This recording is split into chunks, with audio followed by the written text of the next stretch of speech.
this is not something a lot of people know, but I do have a radio background, and I've been podcasting before podcasting was even like the thing. And I would interview like all the rappers and like Nipsey Hussle and Kendrick Lamar, and just being a young guy on the Blue Line, which is like it's like the train here in LA in Long Beach.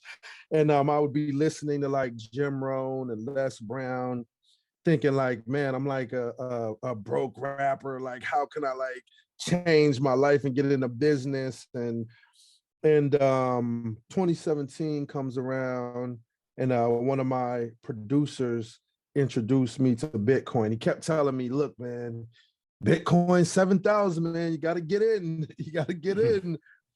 And, I was like, yeah, no, I'm going to do it. Don't worry about it. I'm going to do it.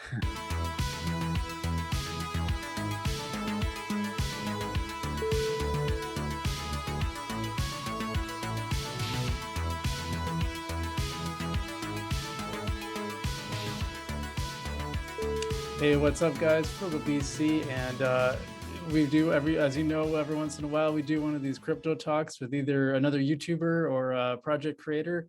And today I'm really excited because we've got G.Rose from the Crypto Hour on. Been a big fan of his channel. He does some really great stuff, and just guys, give a big warm welcome for G.Rose. What's up, y'all? What's up? Yeah. Well, it's some really exciting news that we can get into. We've a lot of stuff going on in Algorand. I know you're primarily, in fact, I'd say exclusively an Algorand creator. Is that fair to say that you mostly cover that? As far as coverage, yeah, I mean, I do trade other other cryptos, mainly. I'm in the Polygon, of course, your Bitcoins, Ethereums. I still got SafeMoon. Nice. Well, I'm gonna later on. I want to get your take on the yieldy Polygon thing, because I know some people got a little butthurt on that, and I didn't have quite the same. I'm not like I'm not a maximalist by any means, so I'm like I didn't see it as a big problem. But to start off with, I just kind of wanted to talk about you and your background. Like I know I've heard you mention that you were in the music biz, like. I'm sure there's a lot more to you than most people know. Just can you kind of just like give people a sense of who you are and where you came from?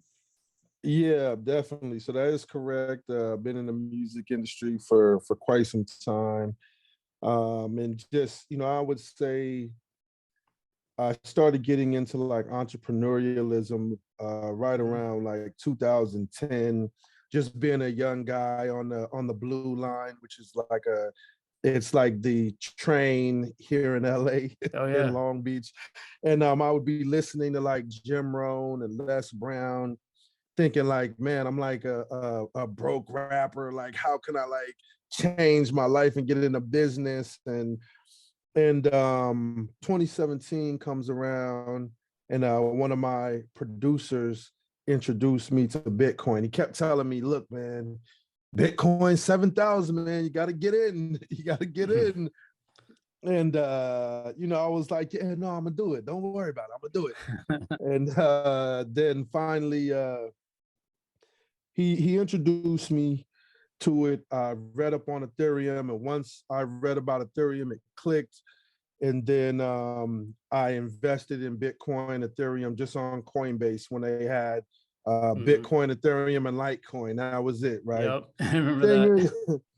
But the thing is that I was still like very much like wrapped up in the music business. So, all my focus, a lot of my investment dollars, I had a recording studio in Long Beach, and that I was paying on every month. Yeah, I was going to ask you that. So you mentioned being a rapper, but were you also on the production side? It sounds like you had a studio too, huh?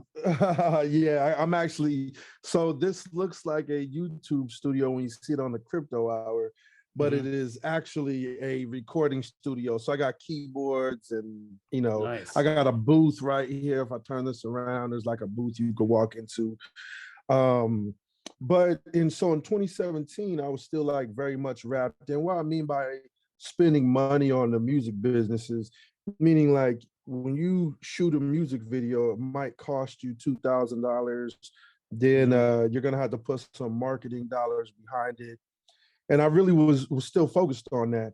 When the crash happened in 2018, I kind of stopped messing with, not that I stopped messing with crypto, but I just took my focus, I went right back to the music industry, songwriting, producing, and things like that. But so that's really similar to me, because that I got into it around 2017, is like the summer of 2017 is where I started buying some crypto, like Bitcoin and Ethereum. I might even had a little Litecoin. And then when it took off of it, and I started hearing about, it went to the moon. I mean, it just like took off, and all of a sudden, like, you just had all this like extra money in your Coinbase account, and you're like, man, this is crazy. It's like just going to keep going. But then I started hearing about people taking out loans to buy crypto. I'm like, oh Jesus, we're in bad territory. That's gonna it's gonna come crashing down. So as soon as it started dropping a little bit, I'm like, all right, I'm getting out of this thing. And I sold everything, made a pretty good profit. I didn't put like a ton into it, but that was like, I still look back on that and I think, well, I made money, but still, if I just left it in there, it'd be worth way more now than it was back then. Exactly. Yeah, no, definitely. And that's kind of like how it was. So when the crash happened in 2018, it was easy for me just to go back to focusing on the music business, right? But see what happened in 2020 when the pandemic came and it kind of slowed everything down. Yeah. I was just itching to get back. I mean, I had stocks, I had been investing in stocks over the time of the crash. I was putting money into stocks. When the pandemic came, I was itching. I started like looking at coin market cap like more often now. Started trying to find like my Exodus wallet password or my private keys, and my back when they had my Ether wallet, you know what I'm saying? So yeah, I do. Back in way before 2017, there used to be those little like Bitcoin faucets, so you could make a wallet and get these little like tiny fractions of amount of Bitcoin. And like, I don't know, I didn't take it too seriously. I know I had the wallet somewhere on like an old laptop, and then now it's like, man, I bet those little drippy drops are like worth, who knows? I probably had like a few $100s worth sitting around somewhere. No, seriously. I mean, what it took me a while to find my Exodus wallet, my private keys, and I had like way more than I thought I had. Like I had things I forgot about, like basic attention token and Tron and things like that. That I just, but I say like for real, had I just stayed at it back then, I was getting in like Tron and Cardano and basic attention token so early, right? It's almost like, how we invest in ASAs now, right? And you might get in an ASA, like say at the price of like DeFi, right? And then if I just imagine if I had like, a 250,000 Cardanos, you know what I'm saying? Because I really could have. And it was just like, man, you know what? So I'm taking that and learning now. The pandemic made it to where like I'm not trying to be, doing shows all the time and just sitting in studios all the time. And so I got a studio at my house now. I have a publishing deal with Sony ATV. So my work is a little different now. I don't have to be out in the world so much. And so I'm not going to let go of this crypto stuff. It does not matter. You know what I mean? It can crash and go damn near to zero BC. I'm staying at it this time. I'm learning from my mistakes. Nice. So, I mean, do you have music out there that people can find? Like, you don't really talk, or at least recently, I haven't really seen you talk much about them on your channel. I know you talk a lot about crypto. Can people go find that? Yeah, definitely. You can go to my YouTube channel, which is Roosevelt for Prez. Oh, also, gotcha. And I also have a group called Black Friday, BLACK. Friday is spelled FRIDAI. And you can go to that YouTube channel as well. Well, that's cool, man. What do you find a lot of other people in the music biz are interested in crypto? Is there kind of it's kind of like a sample of the population, like where it's a handful of people are. I think it's getting there now, Mhm. because so much of that demographic uses like Cash App, right? And I think Yeah. with Jack Dorsey and just how bullish he is on crypto and the fact that you can just buy Bitcoin on Cash App. My mom bought Bitcoin on Cash App a couple weeks ago, Oh, and wow. she's up because she bought during the crash. She bought at Nice. 35,000. So, Oh, nice. so Nice. I'm noticing more people that maybe I was trying to convince in 2017. I'm noticing a lot more of those people. It's like more of a craze, especially we're here in LA where now the Staples Center is crypto.com arena. Oh, You yeah. know, people are like, Bitcoin, hey, how do I get this? But as far as deep into DeFi, I'll probably have like one other homeboy, Lou the Writer, who Mhm. he's really big into crypto now. And just this summer, he never invested at all, but now he's at like 8,000 followers on Twitter. He's like Mhm. really on the scene for real. And he's Nice. also coming from the music business, but I think eventually it'll happen, Bitcoin and Ethereum. But eventually people will come over to DeFi, like really deep in it, how we are. Yeah, I was thinking about what the pathway into crypto is, and what the best way to like kind of steer people. I know my sister one day was like, "Hey, how do I, can you teach me about this stuff? Like, I wouldn't even know where to start." And I was like, I had to stop and think about it, and I made a bunch of notes because I'm like, "Hey, this is great because if I'm teaching her, like, this might be the outline of a course I could put together someday." And it seemed like I keep going back to like Coinbase. It just seems like the easiest way to start. It's pretty simple for people. The sign up is fairly simple, and like they kind of manage all the stuff for you. I know a lot of people in the crypto space will say things like, not your keys, not your wallet, not your coins. But I'm like, at the beginning, like you're more likely to just lose that stuff and get frustrated, I think. And then what's interesting now, it's interesting that you say that you're getting more people asking about it because I found that too. Like I found more people like when I go to jujitsu, a lot of those guys are asking me about it. Like I said, my sister all of a sudden started getting interested in it. And I've had like other people like I mountain bike with or other things have started asking me about it. I think it's I think we're starting to turn the corner of like we're going beyond like the main or how would I say it? We're going beyond like the true believers and like it's starting to become a little more not just known in the mainstream, but mainstream people are starting to be interested in it now. No, that's definitely true because in 2017, I had became like the Bitcoin guy. Like when that run Mhm. started happening, the amount of people that were coming to me asking how to buy Bitcoin, Ripple, what's this thing, Ethereum, so many people that I was putting on. But then when the crash happened in 2018, they disbanded, right? In the culture, see the culture that a lot of my friends and people I know that were in, it's really about like a quick hustle, a quick flip. It's Right, hard to kind of see 5 and 10 years down the line. Even back in 2017, the fact that that's 5 years ago right. is like out of this world to me. But Isn't that wild? yeah, but it's like taking somebody who maybe just doesn't have a lot of money in general, not a lot of savings, and then telling them they could put some money here and then they have to wait 5 years down the line.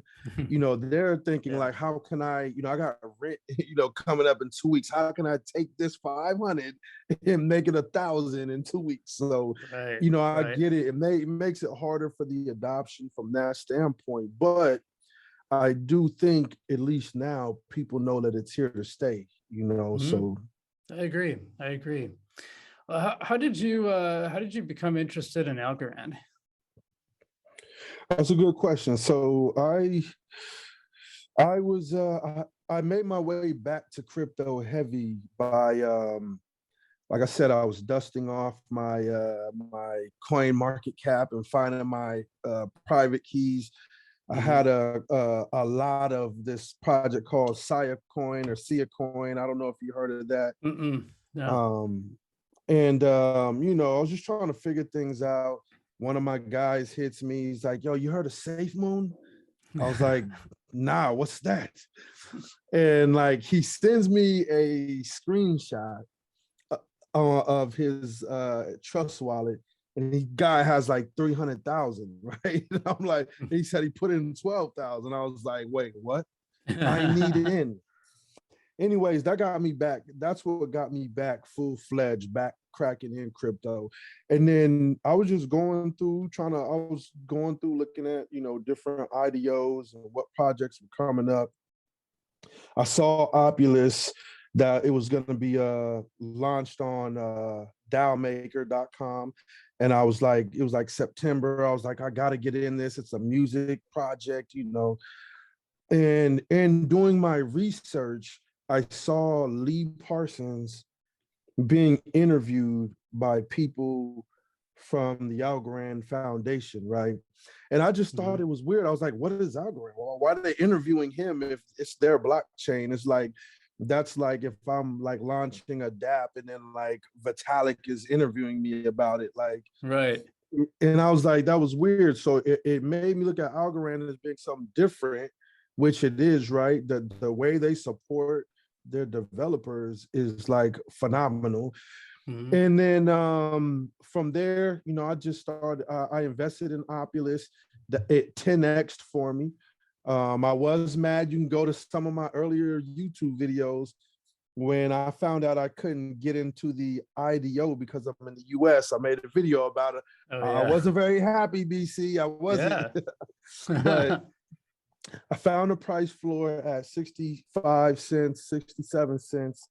And then the whole run, it went up to like $7. And I was like, okay, let me look at other Algorand projects, And so I invested in Yieldly before there was like a tiny man. I was getting it on Mexi. Nice. What else did I get into? I think it was just Yieldly after that. And then I really got strong into Algorand. There was a project called Duckcoin. And this is recent, by the way. I was invested in a few projects, but just as recently as November, a project called Duckcoin. I was just DMing with them, and I showed them a couple of Algorand videos I had done, and he told me, he hit me back on Twitter and said, if you were to focus on Algorand, you could become like one of the main people covering it. And I was like, yeah, you think so? That's crazy. He was like, yeah, super early. And then I discovered Tiny Chart. And once I discovered Tiny Chart, the old Tiny Chart, it was a wrap. It was a wrap from there. Nice. Well, it's crazy because there is a pretty wide open market. I found, I found early on that my Algorand videos tended to do better than just about anything else. And it was great because, Algorand is probably also one of my favorite blockchains, if not, definitely my favorite altcoin for sure. I just think the ecosystem works so well. All the projects on it are great, but I didn't even have I had Algorand for a while. Like I bought it probably a couple of years ago, maybe 3 years ago. I've had at least some Algorand for a while, but I bought it on Coinbase. And the only reason I bought it was because it had staking rewards. So I'm like, oh, that's cool. Something that pays interest. Awesome. I'll just get a little bit of whatever this is, right. I still got like Cosmos too. And then, I think when Yieldly launched is when I actually decided, and I was in on it like the first day, and I was like, okay, I got to make or maybe it was before that. Maybe I found out that you could get higher staking rewards on the My Algo wallet than in Coinbase. So I'm like, okay, cool. I got to go. I got to move it over. Let's try a little bit out just to see how that works. And oh yeah, this is really easy. Okay, cool. I'll load it all up. I'll throw it all into the My Algo wallet. And then Yieldly launched, and I'm like, hey, this looks like fun. Let's try this out. And I started doing videos on that, and and then it's, of course, it snowballed from there. And there's like project after project coming out now. Just love Algorand. It just works. Yeah, and I when I first was using Yieldly, it just reminded me a lot like Pancake Swap, right? And so I wanted to use it right away, and I think even Yieldly like helped introduced me to other projects just because I wanted to stake them. So, but I did think that like Yieldly had a little bit of ways to go. We'll probably talk about that later on in terms of Pancake Swap, because like Pancake Swap is like it's the truth. I mean, in terms of, you know, I even know Sebastian or Seb, the CEO, he really strives to be like Pancake Swap and pays homage to them because they just got it figured out in terms of like the UI, the UX, the different things you could do. But what I was gonna say is interesting because I'm a little bit backwards, BC. Like, my Safe Moon videos, and people could go and look to check the numbers. If I drop a Safe Moon video, it does numbers. Really? Yeah, I mean, Safe Moon just has that. I mean, it's like Safe Moon has a very enthusiastic, you know, following. You know, they have over 1 million followers on Twitter. But what I noticed, and this is the first time I'm saying this publicly, and maybe controversial for other people in that community, but, you know, I do feel a certain sense of like, you know, once people get monetized on YouTube, in the niche that we're in, YouTube pays a lot of money per CPM. And meaning per 1,000 impressions. You're gonna make a lot of money per 1,000 views. And so what I noticed is that this is probably a good time to tell you to hit that subscribe button. right. Get BC Make up sure to 1,000. To BC. Yeah, definitely. We gotta get BC to 1,000 for sure. But so what I noticed is that with certain Safe Moon YouTubers, right? We could kind of take advantage of the fact that we can just say anything about Safe Moon and then get all these views, right? And so you end up making up stuff to talk about, or just saying, yo, Safe Moon's gonna be $10 in 2 months. And it's like everybody floods in, you get all these views, and then you're getting money from those views, right? But for me, you know, to focus on Algorand, I've definitely taken a hit in terms of monetarily, you know, but, you know, I've always just been one of those people to where I don't put money above all. You know, I enjoy, I enjoy talking about Algorand. I enjoy the projects. So if a video only gets 400 views to where a Safe Moon video would have gotten 2,000, 2,500, it just tells me that the Algorand ecosystem and the ASAs more so, it's still very early. Think about it. We have one DEX, right? I know Algo DEX just dropped, but US and Canada, we can't use it yet. So technically we still have one DEX. So then imagine if like on Ethereum or on Smart Chain, there was only one place you can buy stuff, right? And it just lets you know how early we are. And even though maybe they're not getting as many views as like the Safe Moon content, we're gonna grow and introduce people to the Algorand ASAs. So I never looked at it like a bad thing. I don't get frustrated. I actually took the approach of not even caring about the numbers as far as views and subscribers, because if you're really just doing it for the money, you're not going to enjoy doing it. That's how I feel. Well, I agree with that. And, you know, it took me a while to figure out why my channel was like growing in numbers. Like, cause I thought like, well, why would someone care about some 40-year-old guy from Wisconsin talking about crypto? Right. And, it kind of surprised me until I realized, and I started like paying attention to the comments, and I realized that I think what people like about it is that I don't do hype. You know, my whole thing is like, I'm going to try this thing out. I'm going to do the experiment. I'm going to tell you how it went. I'm going to tell you the good, the bad, the ugly, everything in between. You know, I'm just going to tell you what I experienced. So I'm not trying to, and I noticed a lot of crypto channels, and yours isn't like this. I think yours is a good, honest channel too.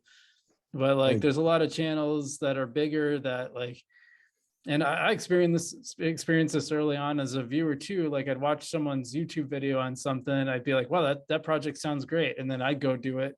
I'm like, oh, they didn't tell me about this thing or that thing and this thing, and it's like you end up spending a lot of money like in Ethereum or something, or they don't even tell you about the gas fees. It's like a lot of things like that. And that's why I don't cover a lot of Ethereum based stuff, because I'm just like, I don't want to do it myself, because I don't want to spend it doesn't make sense to me to spend like $60 in gas fees to do something that costs $20 otherwise, So that's always been my approach. And I hope I have that same mentality when the money does start coming in, because I mean that's a motivating factor, right? Like It it's like is. it's interesting, like I've done I play Splinterlands, which is a play to earn game on the Hive blockchain, and I do some videos on that, and I'm kind of critical of it sometimes, because I think sometimes it's like it seems like a game where you have to put like a ton of money in to play. But even when I do those videos, like I still get a ton of views on them. And I usually have a lot of people in the comments kind of arguing with me, usually very respectful. That's one thing that surprised me too. And I don't know if you've experienced this too, but I always heard about like the dreaded YouTube comment section, right? But I've had like one troll, but otherwise like it's been pretty positive. Right. Yeah, I could say the same thing, and I try to respond to every single comment, and Me too. it's one of those where maybe Reddit is a little more reckless, but even for me, I had to like make the adjustment to understand the culture of just like the internet comment sections, to say, hey, take a breather. If they're a troll, you don't have to like come back at them crazy. Like there's a Yeah. certain way to handle trolls, because it's a culture. And I feel like, every day is an adjustment to that, of like, I literally had like people trolling me about the Yieldly stuff, right? Oh, really? On Reddit. Yieldly has a stand base, and anyway, which is we can get into that, but I know you got questions, but it's like, We talk people, about whatever, man. Yeah, but it's like, through the Polygon and Yieldly stuff, right? That one surprised me, and I guess it probably shouldn't, because I know people get really partisan when it comes to their coins. Like if they're an Algorand person and they're like, yeah, everything's got to be Algorand. I thought this is a good thing. Let's get multi-chains going. I mean, yeah, I can see a point where maybe it would have been nice if that stuff was on Algorand, but yeah. And here's the thing, this is how I took it, BC, is that I feel like, just if I'm being objective, I could see it more than one way, right? Because I could, on one hand, I was catching flack because people thought the Yieldly, or the people that were mad at Yieldly, thought that I would let them off the hook on my video, because, the reality is, I was saying, Yieldly doesn't have the leverage to, like, if they're trying to build the best platform and attract the best developers in like the esports world, to try to convince them to do it on Algorand might be a little challenging to do. They're not Pancake Swap, right? They aren't, there yet. It's still very early. And to think that, it's so competitive, blockchain doesn't have, dozens and dozens and just thousands of developers at base. So, if you get some really good people and they're like, you know what, we'll do this, but we want to do it on Polygon because we want the Ethereum virtual machine. And does Yieldly have the leverage to be like, no, my way or the highway? They don't. Right.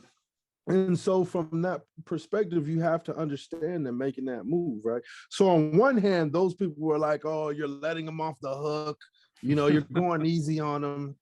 And then on another note, when Yieldly drops this announcement of like, the ASAs, 5 a week, right? And I drop Yeah. a video and I say, hey, they needed this. Have they earned our trust back? You know what I'm saying? And Right. and I was saying things like, hey, Yieldly came out swinging. They needed to make a strong move like this because Algo Stake conveniently, when Yieldly's token was going down like this because of all the backlash, just so happens Algo Stake creeps up out the shadows like, hey, and they took market share, like literally, right? Because I know when I got an Algo Stake, I doubled my money like almost instant, right? Wow. And so they took market share. The energy from the community was there, and that whole time, Yieldly's token was going down. And so for them to come out swinging, I congratulated and applauded Yieldly. But then people were coming at me saying like, oh, nobody ever lost faith in Yieldly or nobody ever lost trust. And it's like, look, it's all good. Like, I'm not fudding. Like, I can just be honest and say what it is. Like, with that doesn't mean I hate Yieldly. That doesn't, so it makes it hard to just be objective and say what it is because there's a little bit of tribalism within cryptocurrency. It just is what it is. Hey, speaking of trust, do you think Tiny Man has earned the trust back? Because I gotta say, like, I was surprised at how quickly I got back into it. Like day one, I was pretty much back in, and I've got way more in now than I did before the exploit. Yeah. I think that the Tiny Man exploit could have been a lot worse. I think if it would have happened, if maybe the retail investors might have been hacked in like a context of like how Bitmart just got hacked, it would have been worse. But because it was something that was for people who were providing liquidity, it wasn't so much on the forefront. Majority of retail investors aren't providing liquidity. I mean, the people that are into that are into that. So are you not doing any liquidity on there? On Tiny Man, no, No, I'm not. no. I am in small amounts, but I do have liquidity on Pancake Swap, and gotcha. But I think that Tiny Man, I just got the sense that like people were ready, just keeping my ear to the Algorand streets. Yep. I felt like people were ready and couldn't wait. And so when Tiny Man came back, it was crazy. I mean, it was really crazy. And like I said, Algo Stake, DeFi, I mean, there's just a lot of energy that was there once Tiny Man was back up and running. So it was all good. I think they got the trust back. Hey, let me ask you this. So you're a music guy. What do you think about the future of NFTs in music? And I mean, it seems on the surface like a good thing. Is there anything people are missing, or are you super bullish on it? Tell me about that. That's a good question. So NFTs and music, I think it will be the next evolution. So if we go from like the vinyls to the cassette tape to the CDs to illegal downloads to legal downloads to streaming, I think NFTs will be that next thing. I don't know how soon it's gonna be. I definitely think it gives power back to the artists. Did you I see think did you see Snoop Dogg dropped his album or songs as NFTs on Gala Chain? That surprised me. I didn't even know Gala. yeah. I've been playing Townstar on the Gala Chain, but I didn't know they had a separate music platform too. Yeah, it's very interesting. I've been noticing a lot of people. Meek Mill did as well. Tory Lanez out of Toronto, he kind of was the first one. Because he sold like 1 million the first minute or the first hour, something like that. Wow. And that was in the summertime. But I feel like it's gonna continue to grow, but there has to be iterations made. And if my hope is that Opulus is gonna be that one to take advantage of their first mover advantage, and constantly iterate. Now it's hard to say iterate now because we haven't even seen the Opulus platform for real. We Yeah. might see it and be like, oh no, this is it. Like this is it right here. So, but I think it's definitely gonna be a thing. I haven't dropped any, but my guy Lou the writer, who's from Long Beach, he completely is taking his music off of DSPs or like your TuneCores, Apple Music, Spotify, all that, and doing strictly NFTs, right? So he's very bullish on it.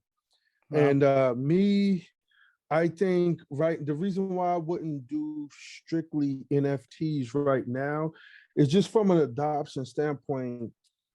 I'd be locking so many people out because so many people don't know how to buy. Most people don't have wallets on their phone yet, Right. but I think we're not too far from it. So It was interesting. Like the Snoop Dogg NFTs were pretty expensive, as I recall. I think they were like 5,000 gala, which is, I think they're like 30 cents a gala right now. So I don't know, was that like $2,000 for an NFT for a song? So, but it's not the only way you can get it. It's like it's like getting a collectible version of it.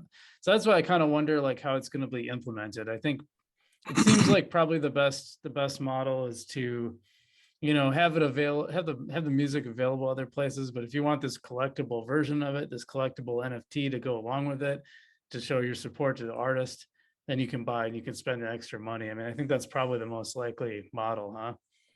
well, that's why I like Opulus, because Opulus, they do it to where the artist, pardon me, still releases their music on DSPs like Apple Music, Spotify, and everywhere else, right?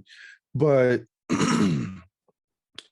when you invest through Opulus in these projects, you're going to get a piece of the royalties that come from your Apple Music, your Spotify. So it's not just like, hey, I own this exclusively. No, it's almost like this person drops a song and this song is a stock that I could buy shares in.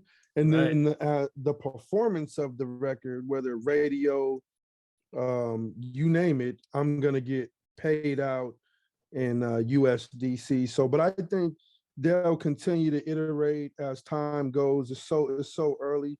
They have plenty of time to iterate, perfect it, and do everything on their own platform, not even have to utilize Republic at all. So I'll be looking to see what Opulus does for real. Yeah, I will too, and I'll be curious how you end up implementing it into your own career. That'll be really interesting to watch. Yeah, definitely. And I'm constantly thinking about me. I mean, people always ask me. I mean, it's always it's always a question, and I think that eventually it'll get there. I want to see even releasing through Opulus, if that's going to be, something that even like an artist like myself would be able to, because that's kind of always been my problem, BC, to be honest, is that as somebody who is like entrepreneur minded, the thing is with music is that, that's something you love to do and it's your craft. And when you've been doing it as long as me, you naturally, I mean, I'm in LA too. I mean, you have a lot of relationships over time.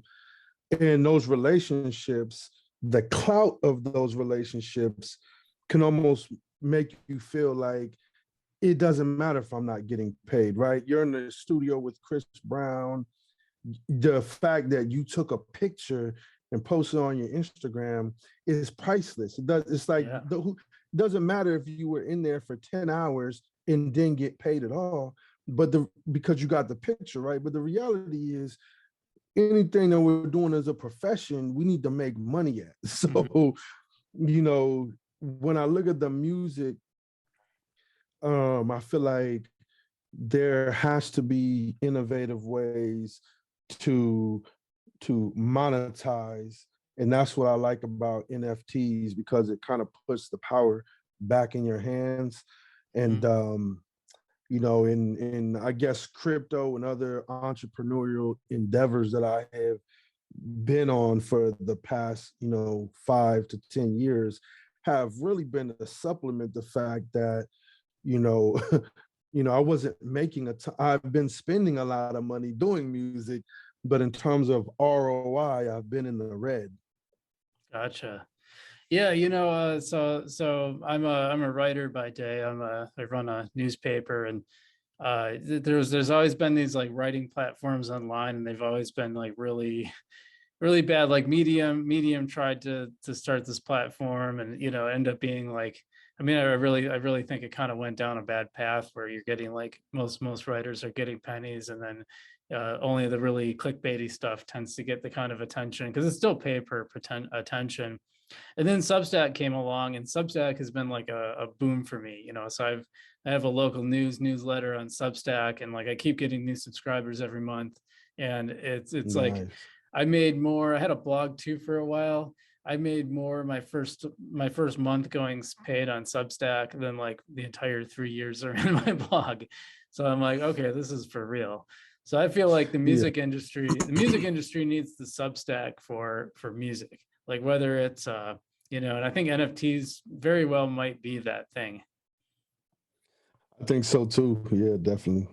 So so what would you say is your favorite Algorand project? And that can either be platform or ASA, I guess. Um, huh. In That's a fact, maybe I tough should one. say a platform, and maybe your favorite platform and your favorite ASA.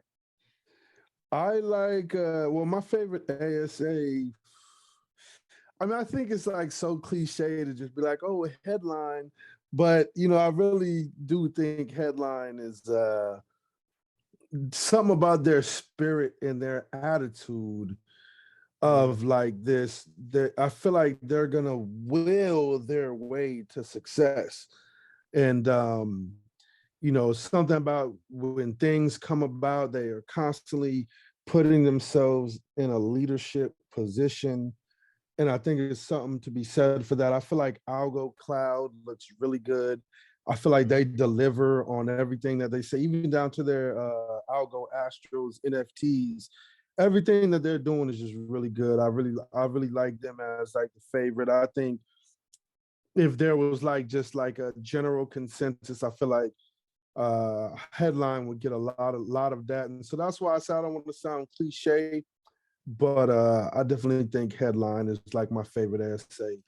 So we haven't really covered headline on our channel. Maybe you could tell some of the viewers a little bit about it. Yeah, headline is it's a started as like headline news, right? They went to go to Algorand Foundation to apply for the grant.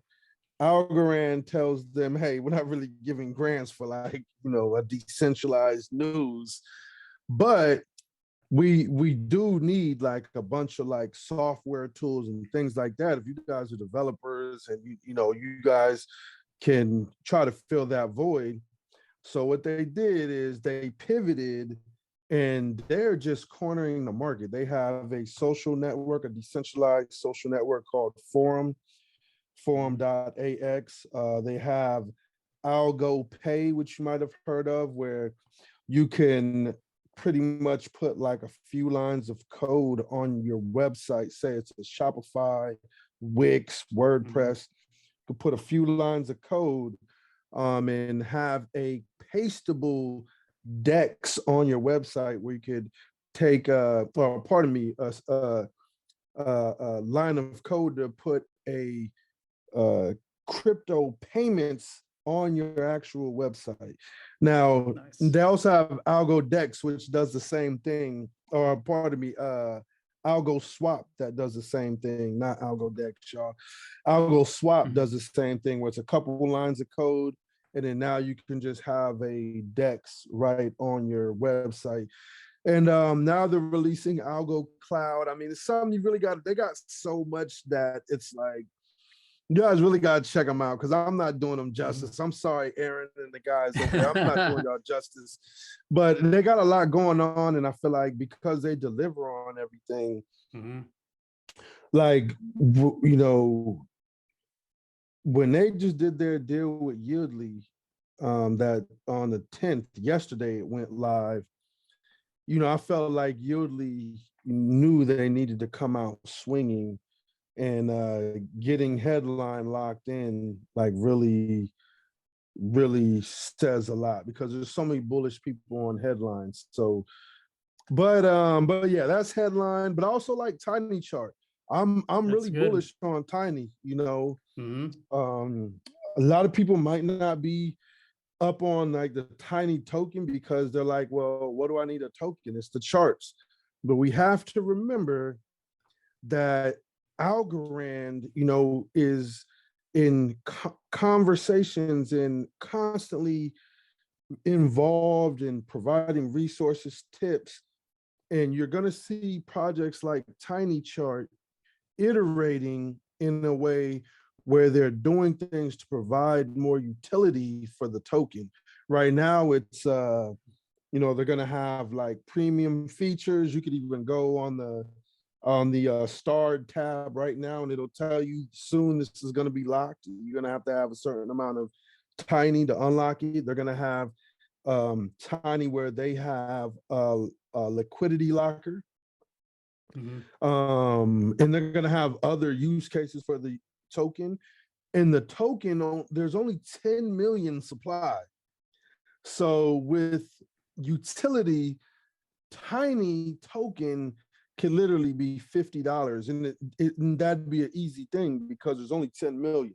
Right. So we can look at the market cap, the total supply, and the current price and say there's a high likelihood that Tiny token will be $50 eventually. So I really like Tiny token. And another one I really like is Tiny Lock. No relation. That's really just like a liquidity locker. There's a few, man. I like ToolsX. I wish they would dox themselves. Actually, in the video I'm releasing today, I'm really calling for like ToolsX and Algo Fund. I don't know if you're familiar with Algo Fund. Yeah, I think I actually have a little bit in my tiny man pool. Okay, good. So I'm really calling for ToolsX and Algo Fund to dox themselves because with everything that's been happening with the rug pull epidemic and the failed launches of like Algo Scout. I don't know if you remember that a couple of weeks ago. You know, Algo Scout. Yeah, Algo Scout is very beloved in the community with their Twitter. They show you what projects get rugged and yada yada. They go to launch their token and they have, you know, all these bots and just like it's had like a failed launch the first time and the second time was all these bots. And then a highly anticipated project today like Zone in the GameFi space, which has been highly anticipated for maybe 6 months, and they have like a botched launch. I'm really calling for the launch pads like ToolsX and Algo Fund to dox themselves so they can really get the community support, because just from keeping my ear to the Algorand streets, a lot of people would support these projects way more if they were just doxed, because being verified isn't enough anymore. Do you think that's possibly a investment in maybe a risky one, but if you get these projects that aren't doxed and then you get into them and then later they you know, later they do put their info out there and then more people get in, you think that's like a sneaky way to kind of get into a project early? Yeah, also I have a series of like how to invest in ASAs before they're verified and then capitalize off the big run up when they get verified. But to answer your question, yeah, I think that if anytime you can take on more risk, you'll be able to at least put yourself in a position to potentially have a big reward.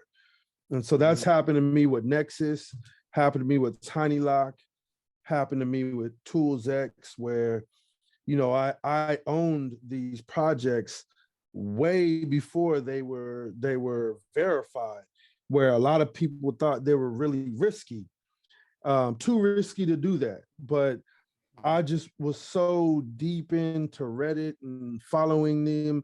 The guy Llama from Nexus, he's so active and involved. I just got the feeling this guy is going to be verified soon. Same with TinyLock, same with ToolsX. And so I was able to capitalize on them before they got verified.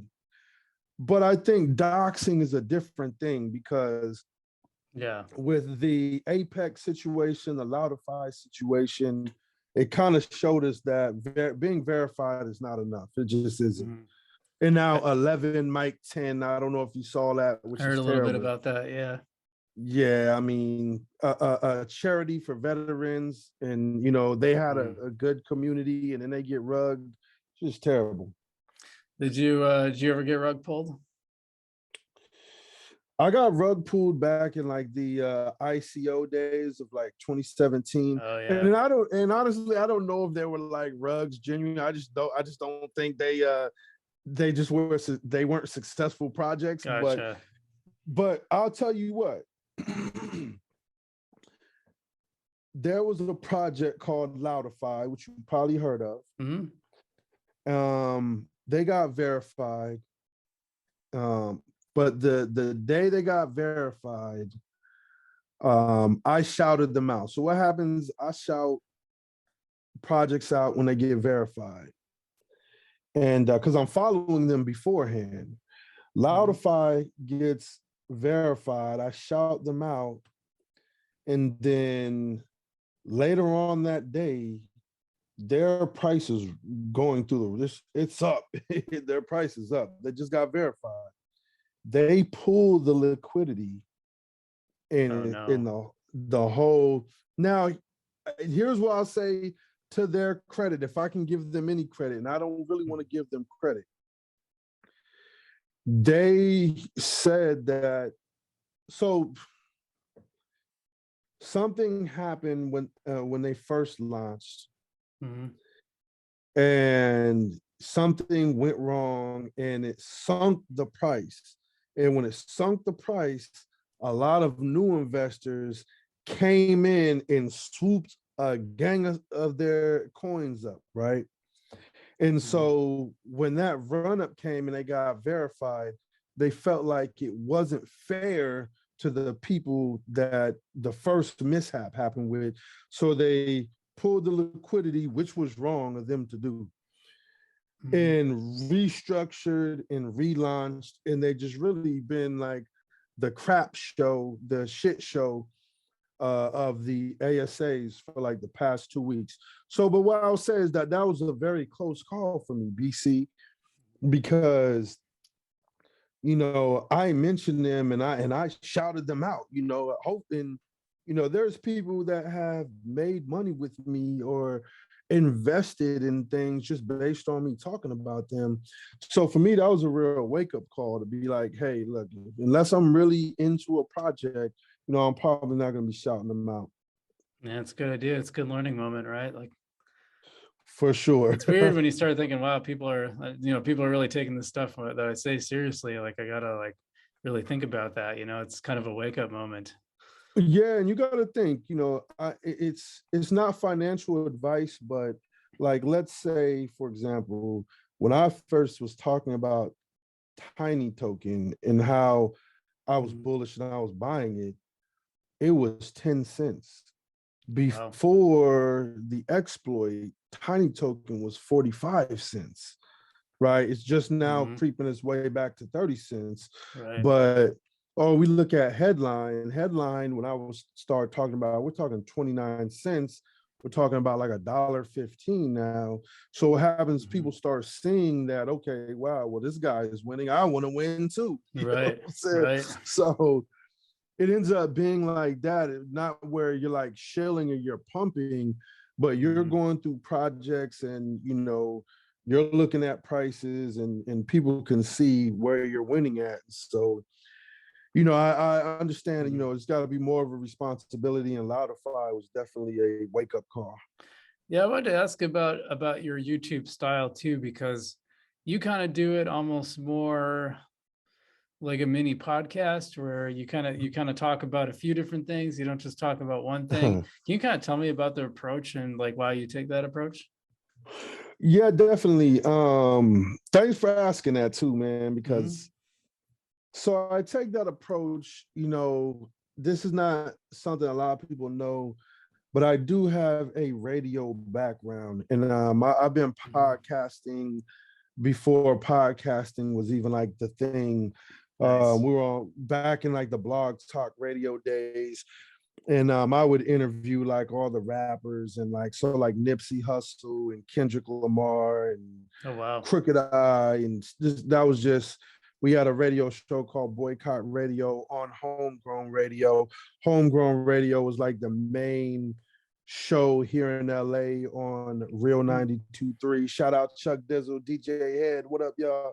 But yeah, because so I thought like when I first heard your channel, I was like, wow, that dude's got like a radio voice, man. So that makes thank you. sense. That makes sense that you were on the radio. And it's not something I talk about a lot, but yeah. So for the longest, BC, you know, I've been wanting to do YouTube and try to figure it out. And, you know, what was holding me back was that, like, I don't have that, like, classic YouTube energy of, like, hey, what's up, guys? You know, Yeah, I don't have that.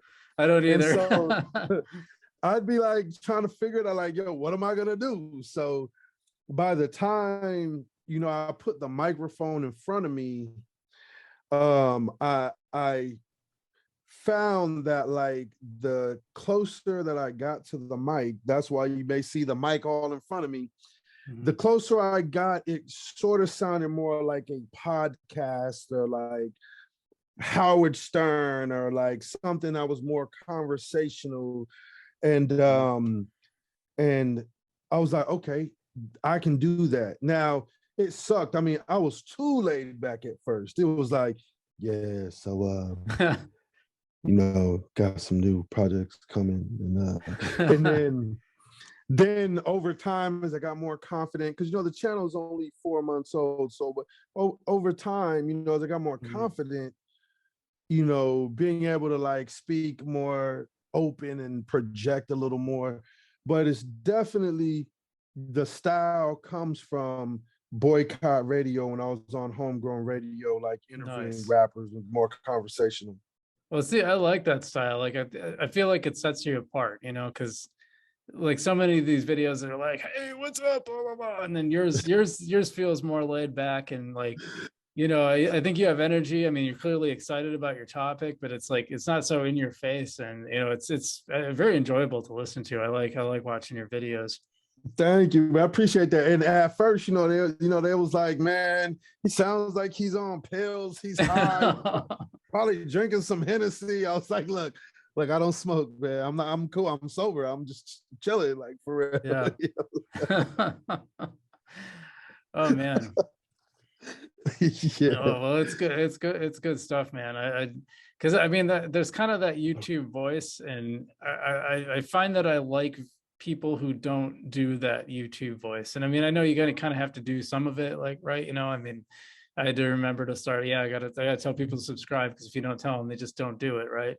Like and I found that myself when I'm watching videos, when people say hit the subscribe button, I'm like, oh yeah, I kind of do want to subscribe. Like, you know, it's not like they're gonna talk me into subscribing if I didn't want to, but they're just, it's that like, you know, that little attention grab. Oh yeah, that's right, I was gonna subscribe. And then the whole like thing and that, but yeah, I mean, like I guess I've really gravitated towards watching videos that just don't hit that YouTube voice, so to speak. And you know what? This is why I say though, BC, is that like there is definitely, so on my channel, you know, I try to give it a little bit of comic relief too. You know what I'm Yeah. saying? Yeah. Not overly done. I'm not trying to be funny, but you know, there's a bit of a character. It's still me, Hmm. but there is a corner of my personality that I'm highlighting that maybe just on a regular day to day in an interview like this, it might not come out. Yeah. But there's like a certain personality or characters that, like, maybe even if it's just me or my daughter, we might do certain like funny like little characters, and then I'll take those Hmm. and like bring them out into like, you know, so the comic relief Hmm. aspect is, you know, I don't always do it, you know. I feel Yeah. like I did it more with Safe Moon videos because Safe Moon videos weren't so educational. Hmm. A lot of times when I'm talking about Algorand ASAs, like, we're really taking like deep dives into this on like, you know, how this Right. works, you know, and it's harder to maybe get that comic relief in. Hmm. But you know, I still try to keep it lighthearted and fun. Well, I know what you mean, because I feel like I'm just starting to scratch that surface of like having a personality, like, and it is like it's me, but just like maybe slightly more amplified than I am in real life. I know what you mean. Like I'm just starting to, in the last couple months, I feel like I've started like getting to that point. Right. Yeah. And it's, you know, there's a part of your personality when, see, when we're being funny or like when we're being like, you know, it's almost like sometimes only our closest friends might know that aspect of our personality, Mhm. where somebody might say, yo, that guy's always serious. But then your closest friend might be like, yeah, right, he's funny as hell. What are you talking about? Yeah. You know, I mean, in the Yep. music industry, I can tell you that, you know, me and my guy, C Nice, he's the funny one. I'm considered the serious one. But then he'll tell you that like I'm like one of the funniest people he knows. So it's like really just being able to channel that like that side of you that is everybody's funny. You know, humor is really intelligence too. So Cool. Well, man, this has been a really fun conversation. It's been great talking with you, man. definitely BC, man. And your channel is blowing up, man. Look, I'm telling you, it's gonna be, you know, maybe 5 channels that are really anchoring Algorand. And you know, I think the Algonaut blog got it right, hit it right on the head, man. And I'm glad they included all of us and Me too. Me too. gave us that spotlight. Yeah, that was a surprise. I didn't see that coming. Real quick, I know it's your show, man, but can I Yeah. ask you a question? Yeah, ask me a question. Go ahead. BC, what got you into YouTube? What made you say, man, let me click this camera on real fast? And what You got know, you into it? I'm glad you asked that question, G.Rose, because when I first started doing this, I had a blog about personal finance, and I thought I'd do this YouTube channel to kind of help bolster the blog, because I know that when you attach like website content to YouTube, that it tends to help the SEO. And so I started doing like personal finance stuff, and then I included like a little bit of crypto because I was into crypto.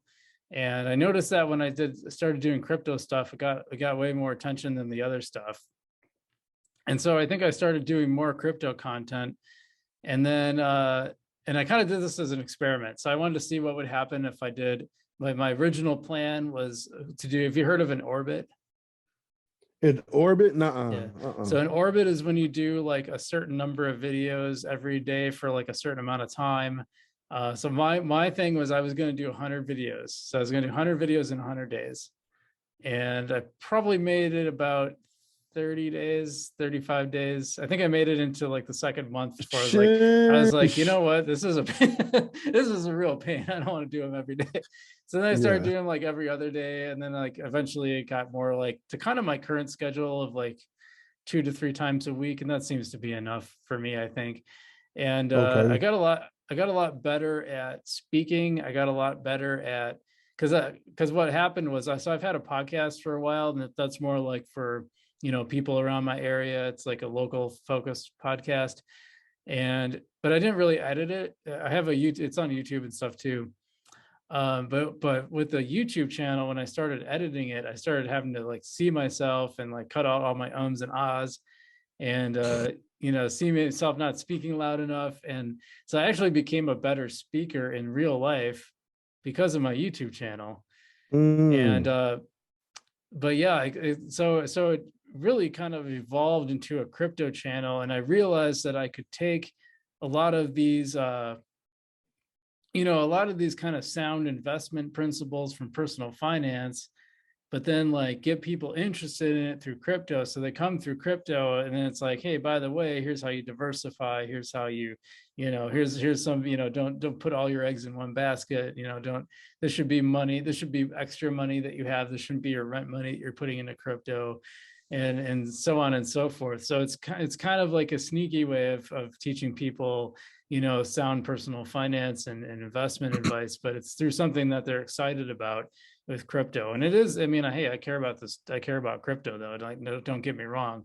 Like I didn't just do crypto because it's popular. Like I really do believe in this stuff. And I think crypto is our future. And so I'm glad that the channel turned out the way it has.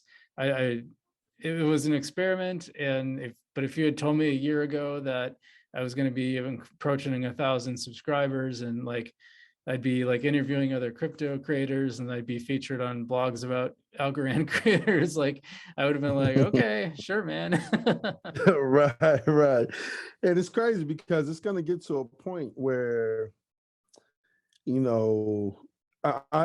I truly believe you may not be able to tell right now because, again, the ASAs, if we look at just the overall market cap,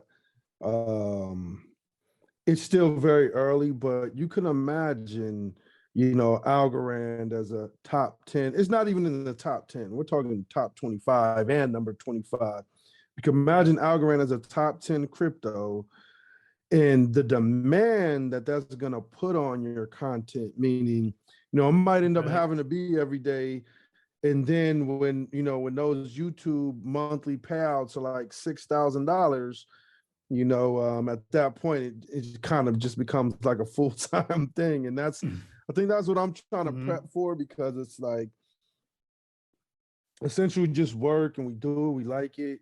But at some point, the $5,000, $10,000 a month YouTube makes it to where it's gonna be a focus, because there's already an energy for crypto, but it's like just so happens right now that energy is on like Solana. As far as layer ones, it's like Solana, of course. It's always gonna be Bitcoin, Ethereum.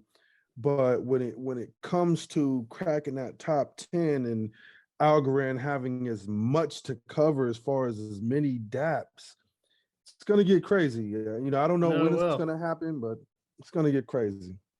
I'm surprised Algorand doesn't have a bigger market cap than it does. It still surprises me. Well, real quick, what do you think about the new CEO? I think that's really interesting. I saw that you had covered that. I know some people might think, oh, she comes from the, the traditional financial world, but like, that's how it's going to happen, right? Like it's never going to be this thing where there's this silo of traditional finance and then there's this silo of crypto. Like they're going to blend eventually. And this is an important step toward that blending, I think. I think it'll probably be a very good thing. Yeah, but I think that it will go to the next level where we think it should be, right? she's her credentials, you know, the work that she's done, not just coming from JP Morgan, but also the NASDAQ, which is very tech heavy, US Treasury, the types of relationships. And she was at all these places a long time. Like, you Right. know, it wasn't just like she was there like a few years and it's like, no, she was there, you know, for a while, each of these places, 8 years and things like that. So I think that we're gonna see Algorand start to get to where we know it to be, because I feel like I think the dApps are better than uh Cosmos apps and dApps.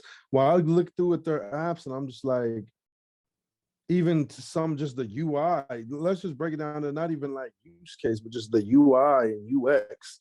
I Hmm. think that Algorand is primed, is the blockchain that will ultimately have the best developers, and partly because the foundation does such a good job at nurturing, providing resources, grants, partnerships. Like, it means so much that a developer would essentially want to build out on Algorand. And so I think we're going to definitely see it go to that next level. Yeah, I know a lot of the projects are built on Python, and Python is one of the fastest growing languages. I know I can code a little bit in it, not much, and I think that's really bullish for Algorand. And yeah, I totally agree on the UX. Like that's been one of my biggest frustrations in crypto overall, is that some of the UX stuff is just so abysmally bad on some of these blockchains. And for whatever reason, and I guess it must be that developer support, but it doesn't seem to be the case with Algorand. Most of the projects, you know, these platforms that I've come on, like they're always, you can actually use them. Like you can go in, it's like pretty simple. I mean, look at Tiny Man. I mean, it's just simple to use. It works. And I just feel like that's why I keep coming back to Algorand. It just keeps, it works, you know, the transaction fees are low, it's pretty fast, but also like the projects, like the UX is good. You can go on it and you feel like you know how to do things. Yeah, it's like, I feel like, you know, the best UX and UI still feels like Web 2. Yeah. You know, I don't feel like it should really feel Web 3ish, because Web 3, you know, you still got like a lot of trickiness to it. I mean, it's Mhm. the reason why adoption isn't fully there, because it's like, for Right. example, nobody has to go on to YouTube and watch videos about how to use Zelle, right? You Right. know, like, how do I use this Cash App? That's it. That's interesting.